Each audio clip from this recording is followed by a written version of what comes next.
જય શ્રી કૃષ્ણ મિત્રો, હું છું દીપ્તિ. દીપ્તિઝ રસોઈ ગુજરાતીમાં આપ સૌનું સ્વાગત છે.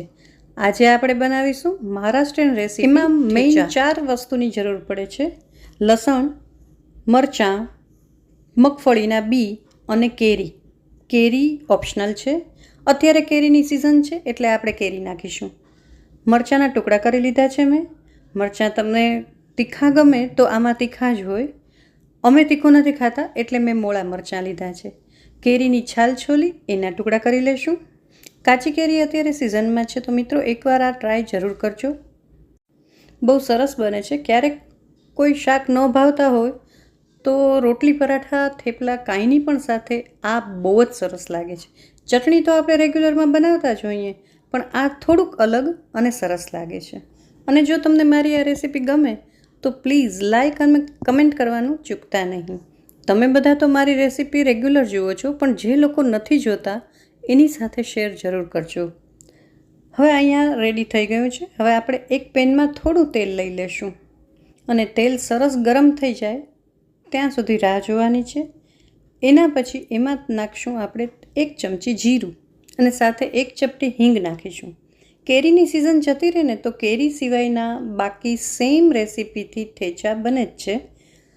તમે જો તીખું ખાઈ શકતા હો તો આ રેસીપી થોડીક સ્પાઇસી સરસ લાગે છે. તો મેં જે આ મોળા મરચાં લીધા છે ને એની જગ્યાએ તમારે તીખા મરચાં લેવા.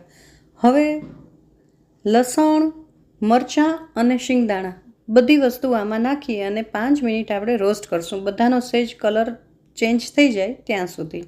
અને સાથે જ એમાં થોડું સ્વાદ પ્રમાણે મીઠું નાખી દઈશું. બહુ જ ઓછી વસ્તુઓથી બનતી આ રેસીપી ખરેખર બહુ ટેસ્ટી છે, તો ટ્રાય તો જરૂર કરજો. અને મિત્રો, જો હજી સુધી તમે આ ચેનલને સબસ્ક્રાઈબ ના કરી હોય તો પ્લીઝ દીપ્તિઝ રસોઈ ગુજરાતીને સબસ્ક્રાઈબ કરી લેજો. અહીં હું વીકમાં લગભગ 5 દિવસ નવી રેસીપીઝ નાખતી રહું છું, તો કદાચ તમને એમાંથી કાંઈક પણ ઉપયોગી લાગે. હવે તમે જોઈ શકો છો અહીંયા આપણા લસણ, મરચાં અને શિંગદાણા સરસ શેકાઈ ગયા છે. તો આપણે ગેસ બંધ કરી દઈશું.